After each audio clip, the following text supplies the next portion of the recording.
Hi everyone, welcome to part 2 of the basics of finger spin. If you haven't had the chance to watch part 1 already, then you can do so here. In this part we're going to look at the bowling action and how we release the ball so we can bowl balls like this. All in all, that is the first strike of the day. It's Ashwin, the off spinner. The one spinner in this Indian team who has made the breakthrough. It's Alistair Cook. So if you want to learn how to bowl balls like that, then grab yourself a ball. Let's go.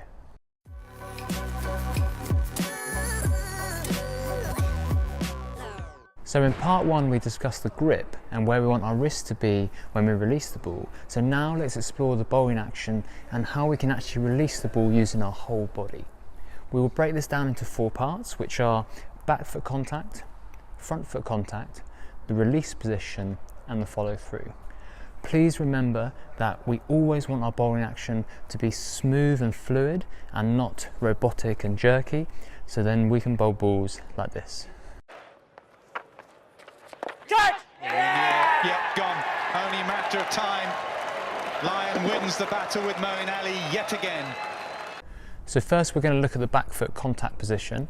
This is the position we get into after we enter the crease and we prepare our body to bowl. If our position is off at back foot contact, then this will impact the timing of the whole bowling action as well as our alignment. If you look at these positions of Swan, Lyon, Ashwin and Jadeja, we can see some common observations. When the back foot has made contact with the ground, the non-bowling arm or front arm, lead leg and bowling arm are all out in front of the body. Their weight is directly over their back foot and you can see it creates a K shape. The lead leg is out in front of their body, either with the knee up or stretched out. The non-bowling arm is high. Also, they have different load-ups, which is where your hand and wrist are on back foot contact, as some people like it facing towards their body and others like it more neutral, facing down, but it's important to play around with it and find out what feels natural for you. It's worth noting that they land in different ways. Swan has a side-on action, meaning his back foot is 90 degrees to the batter, whereas Lyon, Ashwin and Jadeja all land in a mixed position, which means their back foot lands at a 45-degree angle to the batter. There's no right or wrong way of landing, we just need to make sure our front arm aligns with our hips, otherwise we can cause injuries and also inconsistencies on release. If you land side-on, ideally we want our non-bowling arm to be in front of our face, and if you land in a mixed action here, then ideally we need our front arm in the middle of our face here. Make sure to not bend your back leg when you land, as this then can impact your momentum and put it over this direction and then also impacts our alignment. Oh, that's a classic delivery. Big driver of the ball, loves to get the stride out there, he's in great form, he believes he can hit anything. So after we've got into the back foot contact position, we want to continue moving towards the target and transfer our weight onto our front foot. This helps us maintain momentum towards the target and also gets us into a strong release position. To transfer onto our front foot, our non-bowling arm must go up and out towards the target. At the same time, our lead leg reaches out and then they drop down together, which helps get our weight transferring forward. These pictures show the transition from back foot contact to front foot contact. You can see the lead leg and the lead arm are both reaching out towards the target and coming down together. Now let's look at the front foot contact positions. If we look at the same bowlers, there are some key observations. The bowling arm is shoulder height, the head is towards the front foot, their weight has been transferred forward as we can see the back foot is on the toes, and the non-bowling arm is around 90 degrees to the bowling arm. You can also see that the hips are starting to turn as well. We want our alignment to be slightly crossed over, as this allows us to rotate and pivot easier. The general rule is if you drew a line from your back toe to your front foot, then it will be straight. If we go too far over here, it means we have to really rotate a lot to then attack the stumps.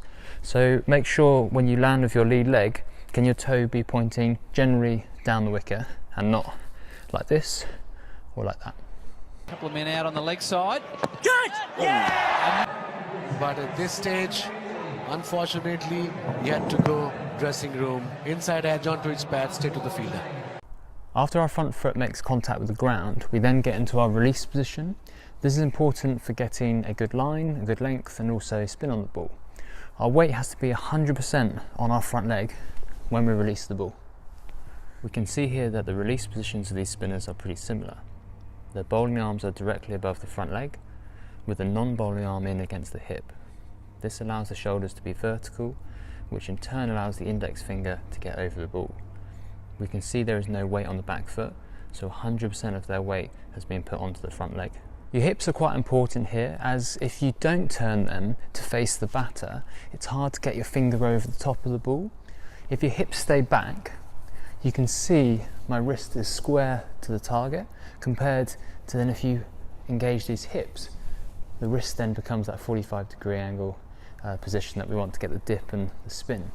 Also something to remember, if you have a braced front leg, that means you can get up tall and go up and over, which allows our finger to get over the top of the ball. It's not essential, but if you can, it helps you get a high release point and maybe get that extra bounce. After we release the ball, we don't stop. Our momentum should take us forward and our head wants to drive towards the target, and we must finish off rotating in order to complete the bowling action. We can see from these pictures that both our arms need to be behind our body. We also want to drive our back knee up and over to help keep us tall, as well as giving us time to rotate. Our hips do a full 180 degrees from back foot contact all the way through to the follow through position, as well as our bowling arm shoulder pointing down the wicket when we've completed the action. Your front arm going behind you actually really helps this rotation, but only if your weight's completely on your front leg. If my weight is back and I try and use this front arm, I don't rotate. But if I go onto this front leg and then rotate, you can see I can complete my action quite easily. Get past the outside edge. So there you have it. I do hope this provides you with some information about the bowling action so we can get a good line and length and plenty of spin on the ball. Please remember that you've got to practice in order for this to become instinctive, and if you have any questions or comments, please leave them in the comment section below. Follow us on social media, subscribe to our YouTube channel so you can stay informed on all our future posts. Till next time.